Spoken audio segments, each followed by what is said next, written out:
Portugal is a small country with a significant impact. Did you know that Portugal introduced the world to the delectable delight of barbecued chicken, the rich flavors of port wine, and the unstoppable force of Cristiano Ronaldo?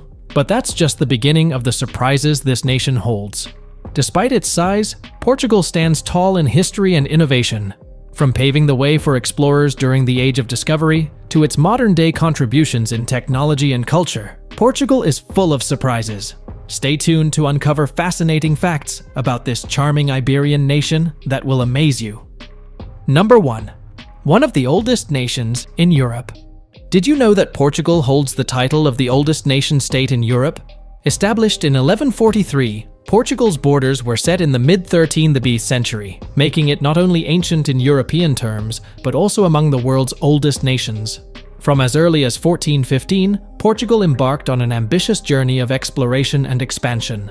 They spread their language and culture to 5 continents, extending their territories to the Azores and Madeira archipelagos, and even establishing colonies in Africa, East Timor, and India. In the 18th century, the Marquis of Pombal spearheaded educational reforms, laying the groundwork for a network of public primary schools across the country. However, the turbulent 19th century saw Portugal grappling with economic crises and political instability, hindering further progress in education. Fast forward to the 20th century, where Portugal saw shifts in power, from monarchy to dictatorship. António de Oliveira Salazar's regime, lasting until 1974, prioritized control over education, resulting in a lag behind European standards. But change was on the horizon. The Carnation Revolution of 1974 brought an end to dictatorship, paving the way for democracy and educational reform. Today, Portugal stands as a modern democratic state, with a strong focus on education and cultural ties. By becoming a member of the European Economic Community in 1986 and adopting the euro in 1999, they achieved significant milestones towards their goal of global integration. These bold steps have helped them to collaborate with other nations and have opened doors to new opportunities for Portugal. Speaking of global connections, Portugal's commitment to its Portuguese-speaking counterparts led to the formation of the Community of Portuguese-Speaking Countries, CPLP, fostering cultural and economic ties across borders. And as we move forward, Portugal continues to invest in education, with a focus on building a knowledge-based economy and reducing early school leaving rates. Number 2. Lisbon's catastrophic earthquake tragedy. On the morning of November 1st, 1755, the city of Lisbon was rocked by a series of earthquakes. Buildings crumbled, streets cracked, and panic swept through the population like wildfire. But what makes this event stand out amongst all others in history? Well, brace yourselves, because Lisbon suffered one of the world's largest natural disasters ever recorded. As the earth trembled beneath their feet, over 60,000 souls lost their lives in Lisbon alone. Can you imagine the sheer terror of being caught in such chaos? It wasn't just the initial tremors that brought destruction. The quake triggered something far more sinister, a tsunami. The trembling earth gave birth to towering waves, some reaching a staggering 65 feet in height. These walls of water crashed upon the shores of Lisbon and beyond, leaving devastation in their wake. But the reach of this catastrophe didn't stop there. The waves traveled across the vast expanse of the Atlantic Ocean, reaching as far as the Caribbean Sea. Can you imagine the shock of witnessing such a relentless force of nature thousands of miles away from its epicenter?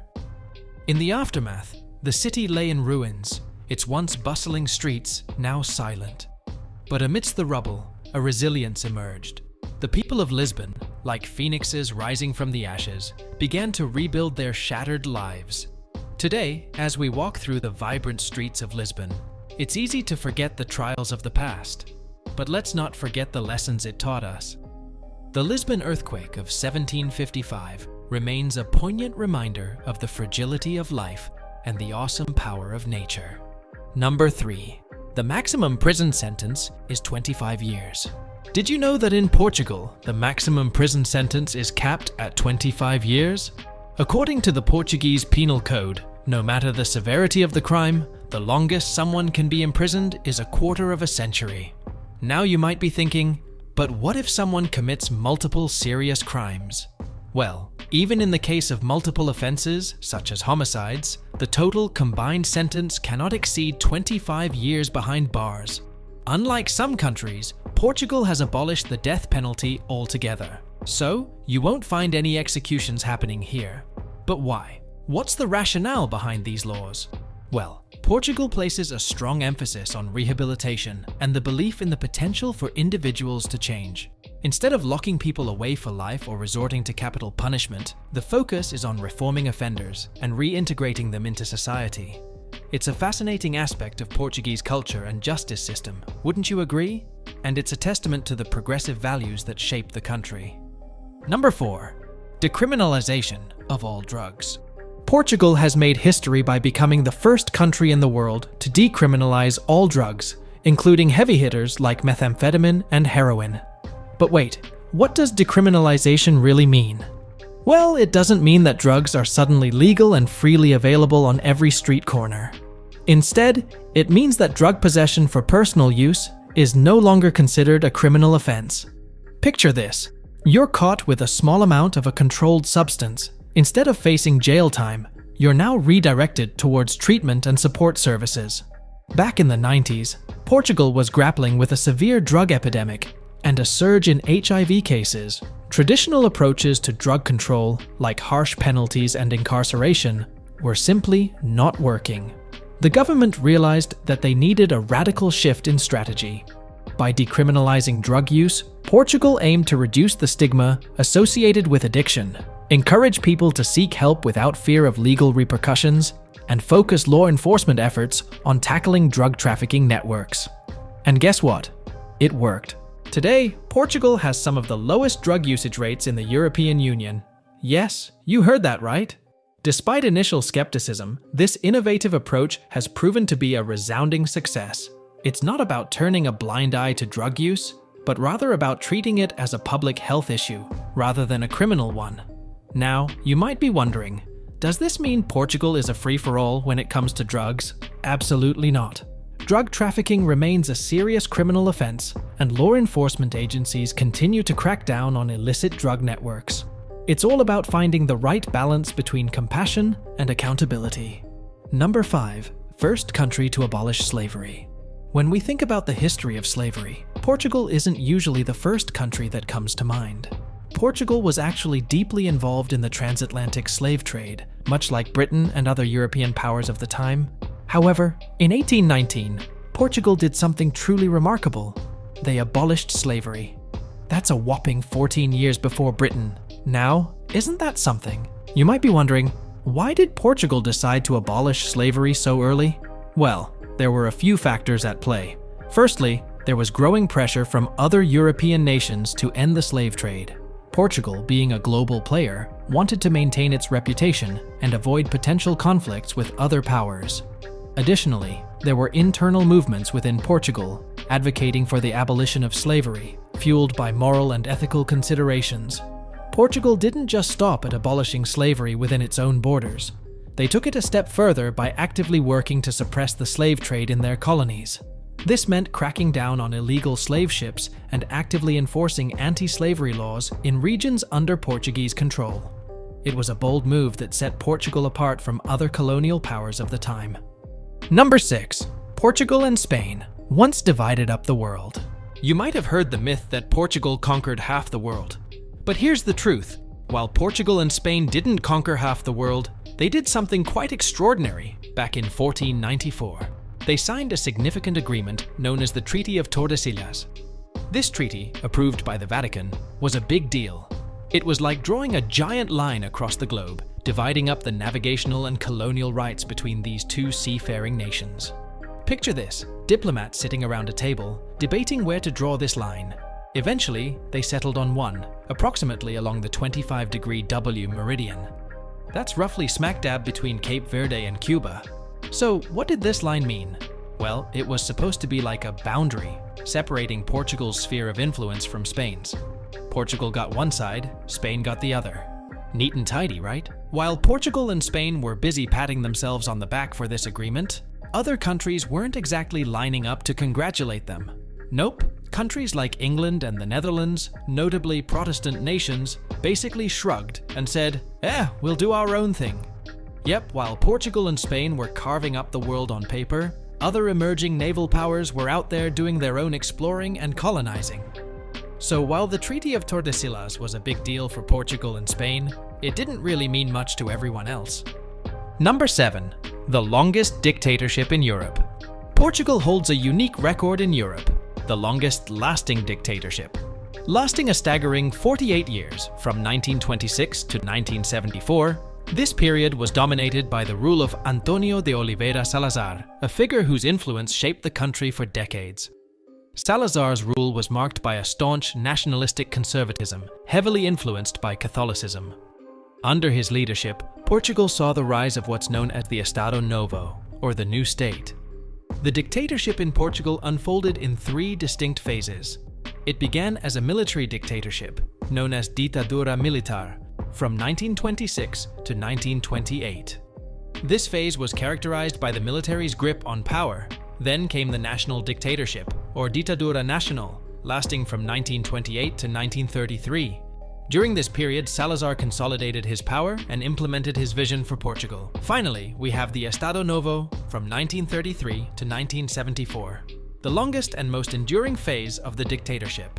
This era saw Portugal under Salazar's iron grip, with strict censorship and limited political freedoms. But as they say, all good, or in this case, not so good, things must come to an end. And so it did, with a remarkable event known as the Carnation Revolution on April 25, 1974. This peaceful uprising, symbolized by the distribution of carnations among the people and soldiers, marked the end of the dictatorship. Every year on April 25th, Portugal celebrates Freedom Day, or Dia de Liberdade, commemorating the country's transition to democracy. It's a reminder of the resilience of the Portuguese people and their journey towards freedom and democracy. Number 8.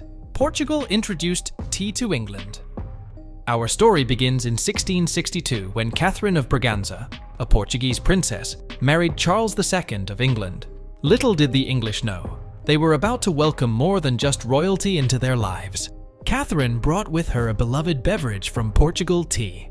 Now, tea wasn't entirely unknown in England at the time, but it was Catherine's fondness for this aromatic infusion that truly sparked a revolution. Coming from a culture where tea was a staple, Catherine introduced it to the English court, and it quickly became the talk of the town. Imagine the scene.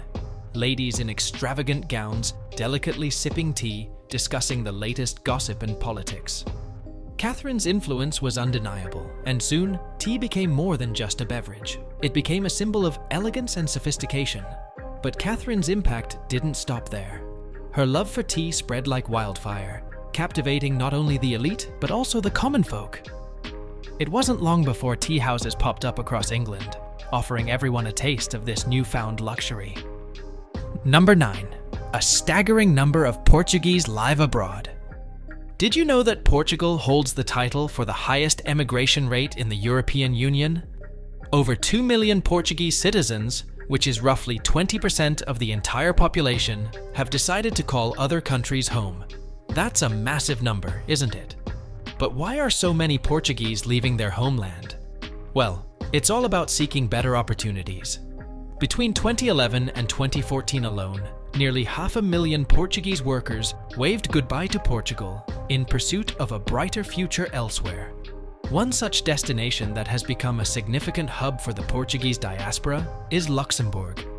In 2021, this tiny yet prosperous country hosted close to 100,000 Portuguese residents. That's a whopping 14.5% of Luxembourg's entire population. More than 2 million Portuguese citizens now reside abroad. But here's the kicker. If we include the descendants of these emigrants, the total population with Portuguese origins in host countries balloons to over 5 million. That's a staggering 40% of the population residing in Portugal itself. It's a testament to the dynamic and resilient nature of the Portuguese people. Despite leaving their homeland, they've made their mark around the world, contributing to the rich tapestry of global culture and society. Number 10. Portugal is famous for its tiles. Portuguese tiles, known as azulejos, are not just your average ceramic squares. Oh no, they are an integral part of Portugal's history and culture. Dating back to the 13th century, these stunning tiles were first introduced by the Arabs during their invasion. But it wasn't until the time of King D. Manuel Worst that they truly made their mark. Legend has it that King D. Manuel Worst was so captivated by the brilliance of Seville's tiles that he imported them to adorn his palace walls, thus igniting Portugal's love affair with azulejos. And boy, did they become popular! Almost every building in Portugal boasts these intricate designs, each telling its own unique story. Now you might be wondering about the striking blue and white combination that dominates Portuguese tiles. Well, during the Age of Discoveries, these colors were all the rage. Associated with wealth and power, they became synonymous with Portugal's maritime prowess. Influenced by Oriental porcelain and Dutch aesthetics, these tiles became a hallmark of Portuguese architecture. Crafted with precision and care, Portuguese tiles undergo a meticulous process. From shaping and painting to glazing and baking, each tile is a work of art in itself. And to preserve this rich tradition, Portugal even boasts its own dedicated museum, the National Tile Museum in Lisbon.